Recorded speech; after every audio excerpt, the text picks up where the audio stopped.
Bonjour à tous. Ce dont nous allons parler, c'est par rapport au fait que Dieu a parlé et puis on est inquiet. Malgré le fait qu'on a commencé à voir et puis on est inquiet.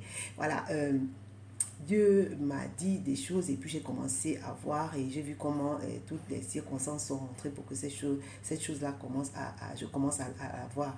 Et puis, alors que ça fait même pas longtemps, l'inquiétude commence à monter dans mon cœur, voilà. euh, Dieu quand, comment, je commence à, voilà. Et puis, il y a 2 jours, alors que j'étais dans mon temps de lecture de la Bible, pas de méditation, et alors que j'étais en train de lire, ce qui est monté dans mon cœur, c'est la fidélité. La fidélité, Dieu est fidèle. Et j'ai arrêté, et puis je me suis dit, mais pourquoi il me dit ça? Parce que je ne pensais pas à autre chose, j'étais en train de lire. Et il a vu que dans mon cœur, j'étais inquiète par rapport à ce que le Seigneur avait commencé.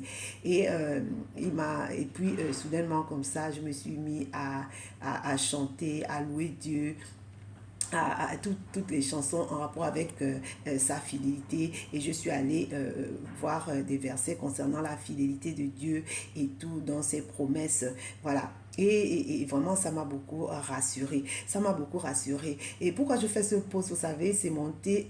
Le Seigneur m'a rappelé que, alors qu'on avait une formation de berger en ligne, et avant de commencer la formation, souvent, le formateur nous demandait, sur la base de Hébreux 10, 36, de demander au Seigneur de nous révéler une infime partie de ce qu'il a vu lorsqu'il nous a appelés. Voilà, et c'était pour en fait on continue à demeurer dans que notre assurance, qu'on ne perde pas notre assurance. Et c'est comme ça que ce matin, je partageais avec mon fils, et puis je disais combien de fois Dieu est fidèle et que il ne voilà, et les paroles, vous savez, et puis je lui disais, mais tu sais, voici ce que Dieu m'a dit. Et puis quand je ferme les yeux, ça fait peur parce que c'est tellement grand, et je me dis que non, ça peut pas venir de moi. Et puis ça me rassure parce que vous savez, quand on ne connaît pas le Seigneur, on parle d'intuition, mais lorsque on est né de nouveau, notre esprit et celui du Seigneur forment un seul esprit, et désormais qui monte au-dedans de nous vient du Saint-Esprit. Je sais que c'est Dieu qui a parlé, effectivement. Et puis c'est comment je le sais aussi, c'est parce que ce n'est pas monté dans mon cœur. Comme dit la parole, cette chose-là n'est pas montée dans mon cœur. Je n'ai jamais pensé, et voilà, et ça veut dire, et c'est tellement grand que ça ne peut pas venir de moi. Ça ne peut pas venir de moi. Et je suis rentrée dans cette promesse-là, et j'ai pu voir comment ça commence à prendre forme et tout, et puis l'ennemi vient semer le doute. Voilà, donc je veux nous encourager à garder notre assurance. Vous savez, la parole de Dieu dans Ésaïe 55, versets 8 à 11, car mes pensées ne sont pas vos pensées, et vos voix ne sont pas mes voix, dit l'Éternel. Autant les cieux sont élevés au-dessus de la terre, autant mes voix sont élevées au-dessus de vos voix, et mes pensées sont au-dessus de vos pensées. Comme la pluie et la neige descendent des cieux et n'y retournent pas sans avoir arrosé, fécondé la terre et fait germer les plantes, sans avoir donné la semence au semeur et du pain à celui qui mange, ainsi en est-il de ma parole qui sort de ma bouche. Elle ne retourne point à moi sans effet, sans avoir exécuté ma volonté et accompli mes desseins. Voilà. Et Habakkuk 2:3 dit que si la prophétie tarde, attends-la, car elle s'accomplira certainement. Certainement. Vous savez, et le Seigneur m'a rappelé que j'ai commencé par la foi. Alors je dois continuer par la foi. Je ne dois pas commencer comment dire, à laisser la chair s'exprimer. Amen. Voilà, j'ai commencé. C'est par la foi qu'on est sauvé, donc on n'a rien fait pour mériter cela, et on continue dans la foi. C'est pas différent de ce que on est, le Seigneur, dans la situation dans laquelle on est, le juste vivra par la foi. Amen. Voilà. Et donc, dans Romains 11, 32 à 33, pour aborder dans le même sens, car Dieu a renfermé tous les hommes dans la désobéissance pour faire miséricorde à tous. Verset 33 dit, aux profondeurs de la richesse, de la sagesse, de la science de Dieu, que ses jugements sont insondables et ses voies incompréhensibles. Tu ne peux pas comprendre, mais Dieu, voilà, c'est comme ça qu'il confond les choses du monde, en fait. Voilà, sa sagesse n'est pas la nôtre. Voilà, et Dieu, dans ce que Dieu dit, ça n'obéit à aucune logique. Ça n'obéit à aucune logique. Voilà. Donc, en fait, l'ennemi veut semer le trouble, il veut semer la crainte et la peur. Or, on doit marcher par la foi. Vous savez, Dieu a dit à Gédéon d'aller avec la foi qu'il avait. Ça revient à dire que il dit dans sa parole que si nous avons la foi aussi petite qu'un grain de sénévé, on peut commander à cette montagne-là et de se déplacer et de se jeter dans la mer. Donc, et la parole de Dieu dit dans... la parole de Dieu dit que nous avons, Dieu a départi à chacun de nous une mesure de foi. C'est-à-dire que nous tous, on a au départ, on a une mesure de foi. Nous avons tous reçu la même mesure de foi. Et puis, notre foi est appelée à grandir. Ça passe par, Dieu nous met dans des situations où on devra lui faire confiance. Amen. Et c'est comme ça que, alors qu'il nous éprouve, alors qu'il nous met dans des situations comme ça, c'est comme ça que notre foi grandit. Et ça, l'ennemi ne veut pas. Voilà. Juste vous dire que, voilà, le fait de prier en langue va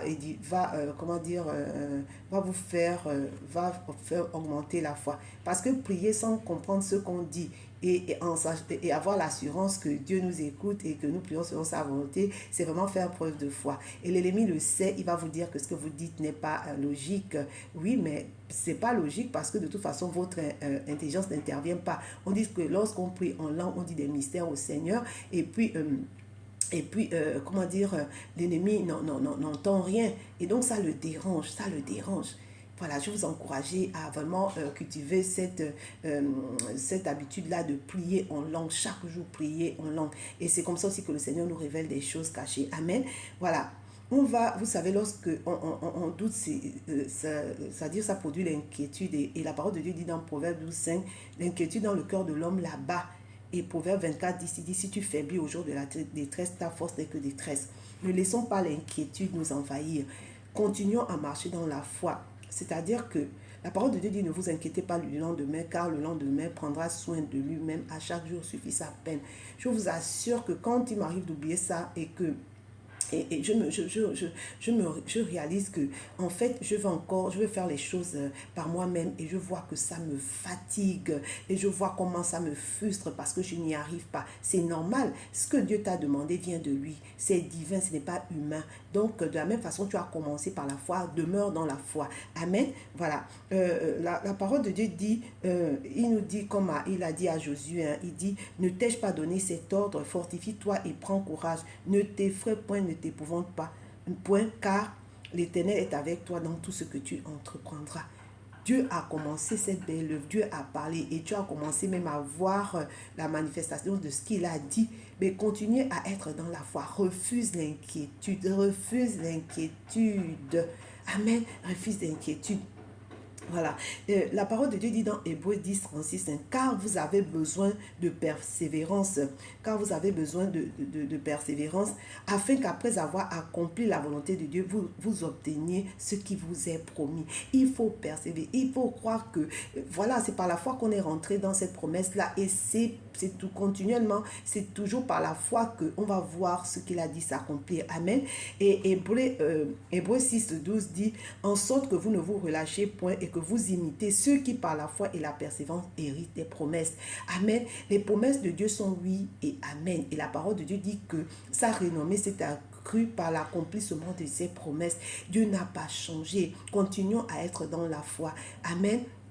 Voilà, on a dit, nous avons besoin de persévérance afin que nous recevons la récompense qui est attachée au fait que nous demeurions fermes et dans l'assurance. Amen.